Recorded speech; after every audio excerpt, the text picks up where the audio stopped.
This is The Joe Gaither Show on BamaCentral.com.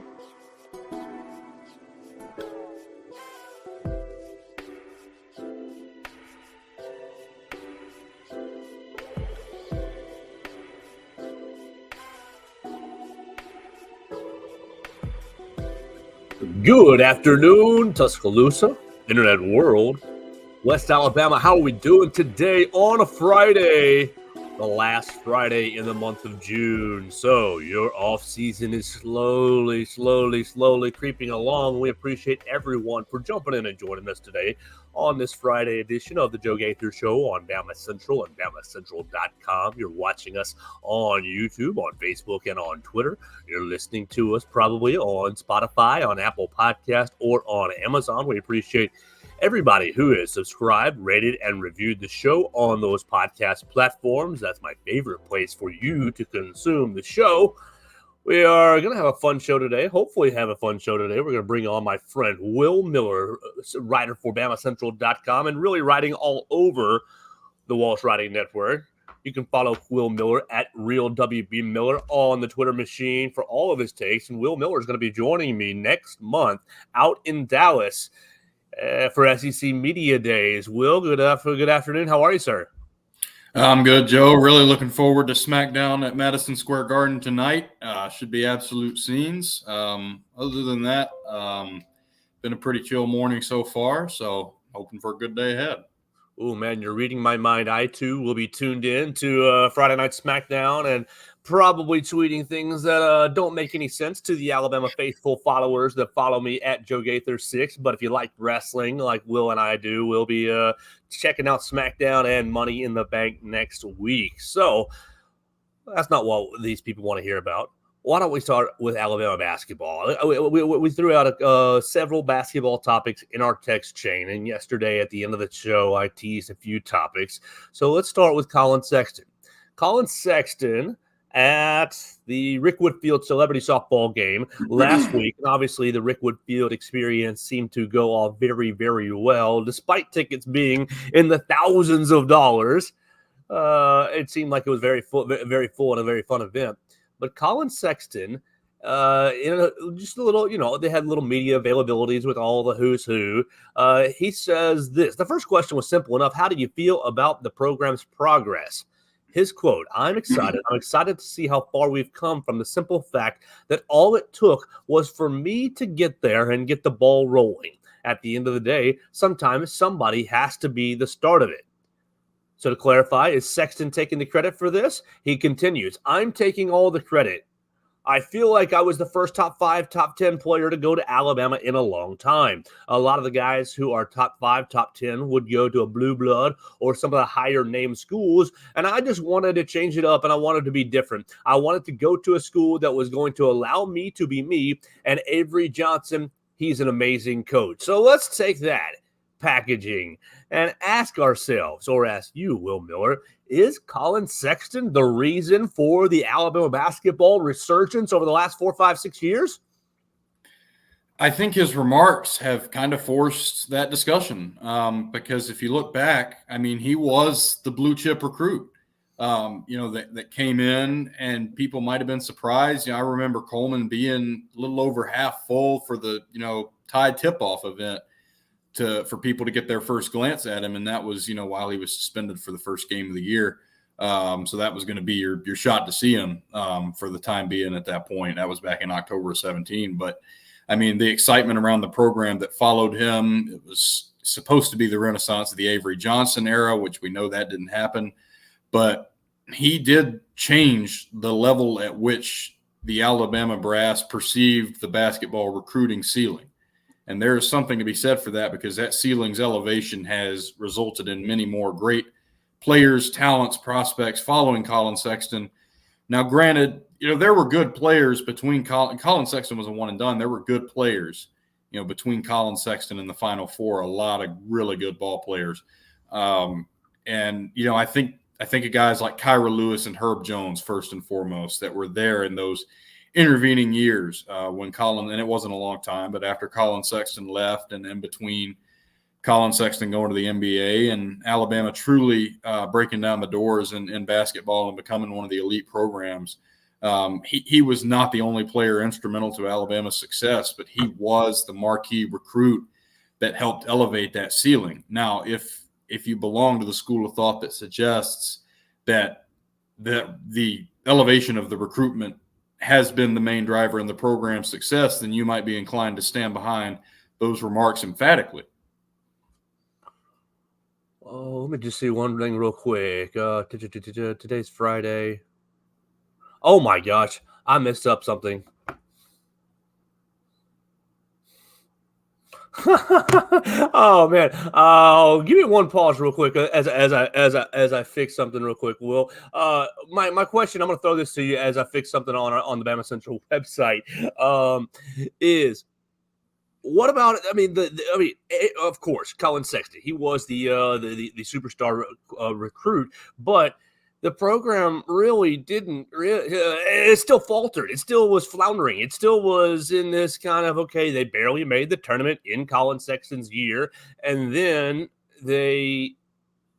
Avery Johnson gets fired, losing to Norfolk State the year after. It took quite some time for it to really pan out. So where's the connection point between Colin Sexton and the Final Four performance this past season?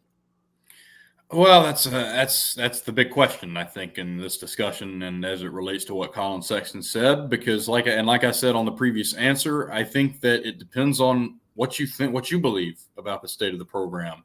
If you believe that the recruiting ceiling rising beyond what anybody could have imagined is the main reason for what happened this past year, then that's what you think. You think, yes, Colin Sexton should get the credit because he was the guy that did get the ball rolling. He put it pretty well. But again, he wasn't the only guy that was instrumental to that success. I mentioned some guys. I failed to mention John Petty in the previous answer, and he's a guy that, you can't gloss over. And the year Colin Sexton was there, he wasn't fully developed yet. Neither was Herb Jones. I don't believe Kyra Lewis was there at all. I think that year, though, they go to the tournament for the first time in 6 years. And, at that time, making the tournament every year was far from a given. They were perennially on the bubble, next four out come the second week of March. And it seemed like a cycle almost. They would, be in the beginning of February, decent shape, right there on that 8-9 line on, bracket projections or what have you. And then they would slip out because they drop a couple games down the stretch. And in Colin Sexton's year, I believe they lost their last 5 regular season games in a row. And that's not a good look for any team from a momentum standpoint. They were able to get that win in the SEC tournament because of Colin Sexton's late game heroics against Texas A&M that ultimately vaulted them to a win over Auburn and then a definitive spot in the NCAA tournament. But that kind of depends on what you think. Do you think it was the recruiting? If so, you probably agree with Colin Sexton. And I don't think that what Colin Sexton said is entirely incorrect. I mean, somebody does have to start it. You have to start somewhere. Every great run has to start somewhere. There's one defining moment where the ascent began. Is that Colin Sexton? I think Colin Sexton's play on the court could be considered that. Like I said, there are other guys very important. I don't necessarily fit into that line of thinking. I think that the moment was hiring Nate Oates. Of course, I've been a huge Nate Oates guy since he was at Buffalo. So, I lay claim to the fact that I was the only person in my high school who'd ever heard of him when he got hired. And I think, it's how these moments come together. The recruiting is Colin Sexton, the coaching is Nate Oates, and it's how it all comes together. You build a program, right? Now that, Rome wasn't built in a day. I think ultimately that's the fact you have to look at. This didn't come together overnight. It didn't come together solely because of one guy. He was a big part of it, but, not 100%. Okay, I'm with you there. I think he was a big part of it for sure. But to me, it was not just Nate Oates. It was Javon Quinterly. I can remember basically Javon Quinterly unhappy at the Villanova in the transfer portal, and his Nate Oates really saying, okay, we can give you a home. And I was working at, and maybe this is personal bias, but I was working at a local restaurant downtown where they were having dinner, watching Nate Oates court the Quinterly family. And JQ was, well, I mean, how highly recruited was he? Javon, he was a 5-star recruit, Javon Quinterly, 24/7. Let's see, he was a 5-star recruit at was he a McDonald's All-American as well? I think he was at Villanova. So to get the response basically from you buy in with Nate Oates, you get him, you get him basically initially, 5-star recruit, number 3 player in New Jersey, a top 30 player in the country. He transfers in, and you deal with all the, okay, is he going to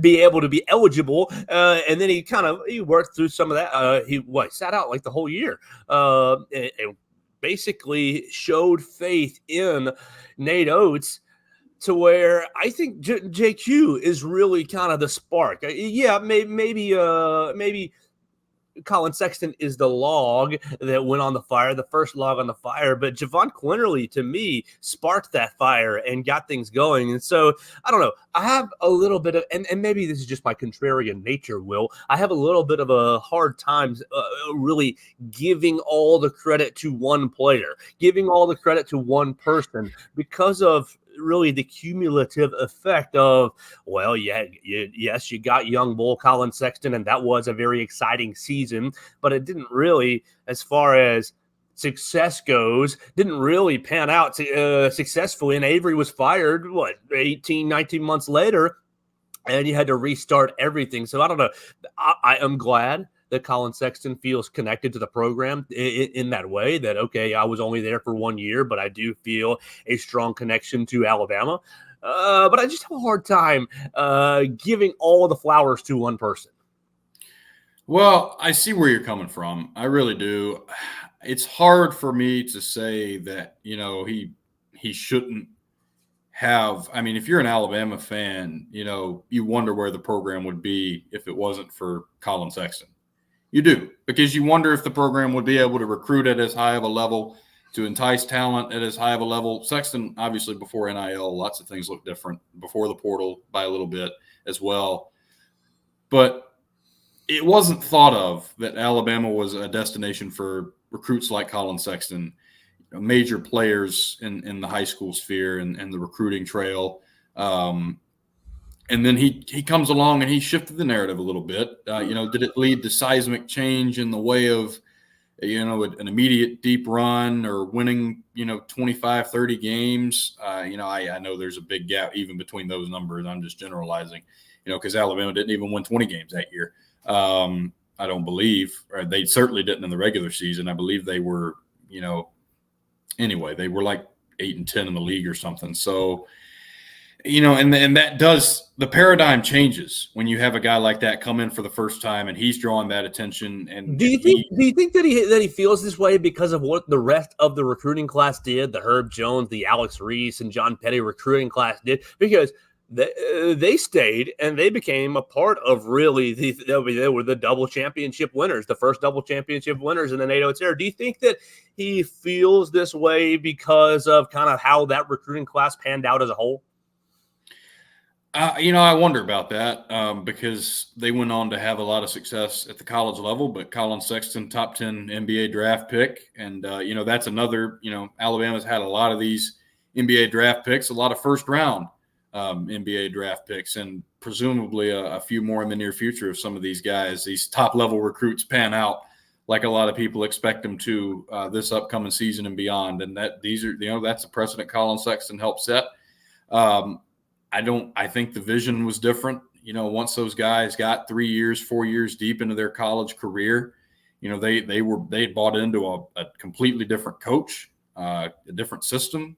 And the goals were different. I mean, the goal wasn't to win a national championship when Colin Sexton was around. It was to get to the tournament consistently. It was, and you got to, but your goal with Colin Sexton was to get to the NCAA tournament, maybe rattle off a couple of wins, be in that Sweet 16 round, maybe a couple balls bounce your way, you go to the Elite Eight, and at that time, that was the absolute ceiling that Mark Gottfried was able to do. Back in 2004, a great run, but it wasn't. You didn't have championship aspirations. The COVID year when that team rattled off 10 straight wins and ascended to a top 10 ranking, which at that time, I think everybody, was taken aback by that in and of itself. That the top 10 Alabama ranking, was not the norm. And we've seen that for many weeks since then. But it was clear that team could go do the whole thing. You never had those thoughts with Colin Sexton. You never had those thoughts with Avery Johnson. I'm not one of those people that's going to bash Avery Johnson at all, but that's just not where things were at that point in time, Colin Sexton or not. Whew. You're a better man than I am. Avery Johnson was a very good recruiter, obviously, with the evidence that we've already talked about. But golly, his in-game coaching decisions really, really, really drove me up the wall. So you're a better man than I am, Will. You want to transition past this topic and talk about Nate Oates talking to Mark Gottfried this week? I think it's a good time to do it, yeah.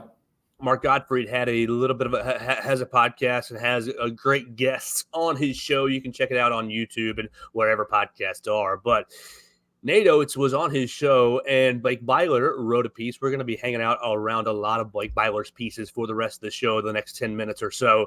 Blake Byler wrote a piece about Nate Oates' comments saying that he wanted to go to a football school because of the way that college athletics has been going over the last 5 years and will go over the next 10 to 15, and beyond financially. And I just think that is, well, I'll ask you, what do you think about those comments? Nate Oates saying, okay, when I'm leaving Buffalo, I wanted to go to a football school, and I tell our recruits hey, you're at an advantage for going to a football school. Well, I'll tell you this.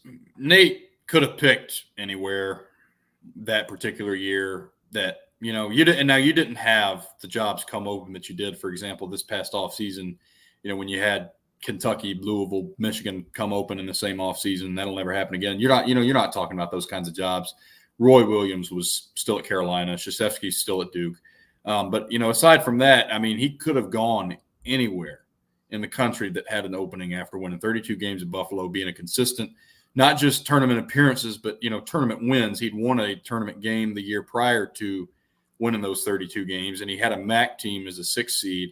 This was a guy that, and he made $2-something million a year back then, which he's, doubled that now when he was first hired at Alabama. And he could have gone and made that almost anywhere else. But you're told, for better or worse, that the two revenue sports in collegiate athletics are football and men's basketball. And, that's shown itself to be true, again, for better or worse. That's led to a lot of, for lack of a better word, honestly, collateral damage for some smaller sports and in some other areas and for smaller schools, unfortunately. But that's the way the machine has gone. And I don't know if Nate Oates could have forecasted the change, just the amount of changes that came about after he jumped ship at Buffalo and came to Alabama. But given that did happen the way it did with NIL and everything else, I think that Nate Oates has a tremendous advantage being at a school with the brand that Alabama has, the global recognition that Alabama has, and yes, the football pedigree that Alabama has is going to drive some of that. It's going to drive some of these changes. I've said that a lot. How much was Nick Saban's success? I'm not saying with respect to NIL or the portal specifically, but how much did Nick Saban's success change the overall landscape of big-time college football? And by virtue of that, unavoidably, the rest of college sports as a whole, he did that at Alabama, and that's the brand that, he helped reinvigorate. That's the advantage that Nate Oates has. He's part of that brand now. Who are we to say that he might have been wrong? I don't think he was. Well, I just find it so indicative of Nate Oates' mindset and the way that he thinks about nearly everything. I mean, you think on the surface level, oh, basketball coach, I want to go to a basketball school. I want to be the man. I want to be, Duke, North Carolina. I want to be at UConn, and everybody bows down to the basketball program, of course. I mean, we all grew up on stories on Bear Bryant at Kentucky. Bear Bryant leaves Kentucky because he gets a watch and they give Adolph Rupp a nice car. Like, oh man, that's a classic college athletic story.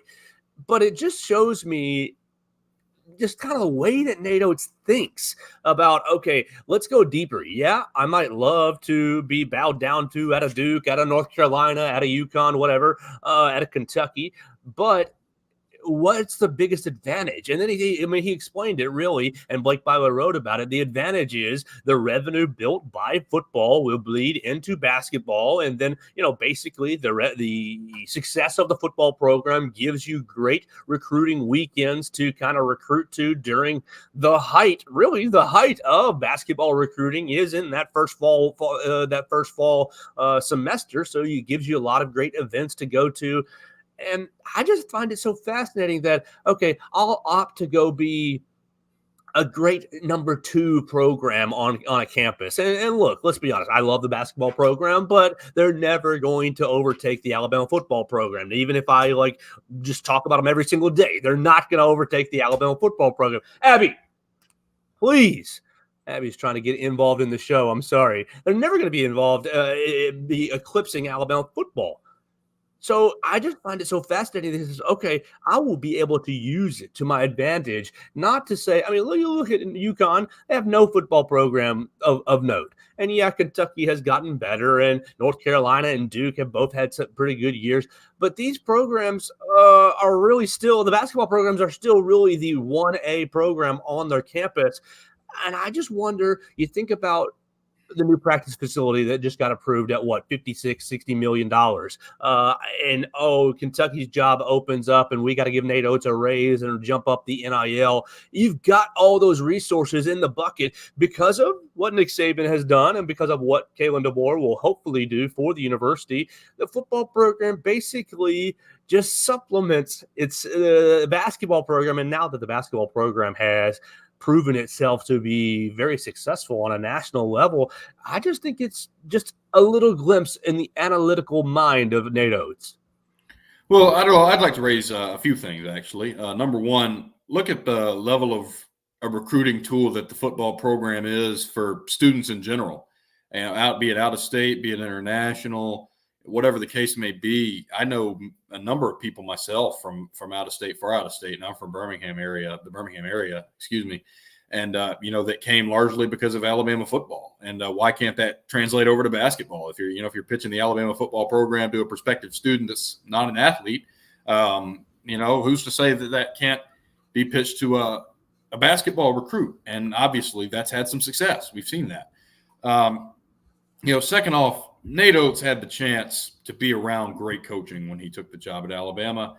And, no disrespect to Buffalo, an institution that I like, they don't have Nick Saban. It's only one place that had Nick Saban, has Nick Saban. And there are many other great coaches around the Alabama campus. He did so much. I mean, we can't even begin to underscore that on this program. I mean, I use him as the general example. One of the many great coaches at Alabama that he had the chance to learn from and see how that process went, how he did things, how he ran a program that's been as successful as any collegiate sports program on planet Earth. And that's very valuable to someone like Nate Oates, who is making the jump to the Power Five for the first time. That's extremely valuable. And third, and lastly for this point that I'm making, you don't have to be the football program if you're Alabama basketball. You don't have to. You don't have to win close to 20 all-time national championships, to be considered on that elite level. You don't even have to win 10 of them. I'm sure the fans would love it. I shudder to think, based on what the Strip was like in the NCAA tournament run this past spring, just what would happen, because people would be, all over the place celebrating this program and getting in on the excitement that the program has generated. over an extended basis. And Nate Oates has proven that he's committed to, having that success on a year-to-year basis, not just a flash in the pan over a couple of weeks in March. But it still can be a very elite program without reaching the heights that the football program has had. And Nate Oates knows that. And he knows that no one reasonable has the expectation that he match what the football program has done. It can't happen. It's not going to, but he also knows that's not the expectation. All right, we only have a couple more minutes with Will Miller. He's got to get on to other business obligations for the day. Will, let's close it out with Blake Byler's newcomer breakdowns. You've got newcomer breakdowns of Cliff Amore, of Aiden Holloway, of Chris Youngblood, and on Thursday he did Houston Millette. So he hasn't really touched the freshman quite yet. So let's start with these guys. And let's combine it with what Grant Nelson said. Grant Nelson had good comments pretty recently talking about LeBaron Philon being a standout player, and Cliff Amore just really anchoring the Alabama defense and interior. Which newcomer of the transfers are you most excited to see this season? I feel like there was a lot of buzz around Chris Youngblood that has, I don't want to say tapered off, but maybe he has been somewhat overlooked as we've talked about some of these other transfers and freshman prospects that, like I mentioned earlier, I think are going to be really good. I mean, this is another strong addition to this team from South Florida. And, the local kid, I mean, that's obviously an important piece as well, and was an important piece in bringing him to Alabama. He's a guy that I think could turn some heads and surprise some people, and I'm excited to see what he's able to do. This team is as deep as any team in the country. Obviously, one of the favorites to be preseason number one. How many people thought in 2018 they'd be saying that about Alabama basketball? I'll wait for a hand in the air and not see one. But I think that any one of these guys could be a key contributor on this team, whether they're starting, whether they're getting key bench minutes. Depth is going to be one of the main factors of any success that this team has. He's going to be integral to that. He's a really good basketball player. I mean, I have a soft spot for the mid-majors too. That's been discussed a lot on this show as well. But that's a guy that I'm looking to be a potential surprising newcomer for a lot of folks. Well, Will Miller's flying out of here. He's going to SmackDown tonight. Be safe getting up to New York. We appreciate your time. Make sure you go follow Will Miller at Real WB Miller on the Twitter machine. We'll catch up with you next week, and we'll start talking about some plans for SEC Media Day. Thanks for your time, Will. Thanks for having me, Joe. Wish flights weren't so egregious. I actually would be going. I'll see you soon, man. Absolutely. That's Will Miller joining us. Okay, maybe he's not going to SmackDown tonight, but we'll be watching it. Let's get out of here just by highlighting something that's about to happen in 1 hour. At 1:30, if you're watching this late, at 1:30, Dijon Lee, 5-star cornerback out of Mission Viejo, California, is announcing his commitment, and Dijon Lee is expected to be committing to the Alabama Crimson Tide. He's going to be deciding between Alabama, Oregon, Georgia, Southern California. He's got a small bevy of schools right there in his top 3, top 4. But I think that Alabama is going to get good news, and it's probably, with no disrespect to Keelan Russell, and yes, Keelan Russell continued to impress this week by winning the Rivals quarterback camp. It's no disrespect to Keelan Russell, but Dijon Lee is going to be, if he does commit to Alabama, the highest rated commitment in the class of 2025. So the recruiting hot streak after getting Dawson Merritt this past week. You're up at 9-10 commits in the month of June. You're sitting there with the number 2 overall recruiting class for the football program, and the recruiting just continues to stay on fire as Dijon Lee, ideally, expectedly, I think everybody's expecting Dijon Lee at 1:30 to commit to the Alabama Crimson Tide. Blake Byler's already got our piece written up, and we're waiting to kind of send it off when he makes his announcement. So I'm going to get out of here for the day, and I'm going to get prepared for that commitment and enjoy the rest of the recruiting this weekend. I think it will continue pretty well. And there's not the official visits are over. It's dead period, so nobody's coming on campus right now. But I think that more announcements are imminent, and so we'll be all over it right there at Bama Central and BamaCentral.com. It's been a fun week with you guys hanging out on the Joe Gaither Show on Bama Central. We are basically trying to get every show and every topic in its own silo. All the Alabama stuff is right here on the Joe Gaither Show on Bama Central. We've got content for San Antonio Spurs coming up later. That's going to be the inaugural episode of the Joe Gaither Show on Spurs Central with Matt Guzman today. We'll talk about Stephon Castle. That'll be on its own little show, its own little podcast, its own little platform. You can search that up in the same platform, Spotify, Apple Podcasts, or Amazon. So I'm going to get out of here for the day and prepare for those other two events, and we'll talk to you next week right here on the Joe Gaither Show on Bama Central and BamaCentral.com.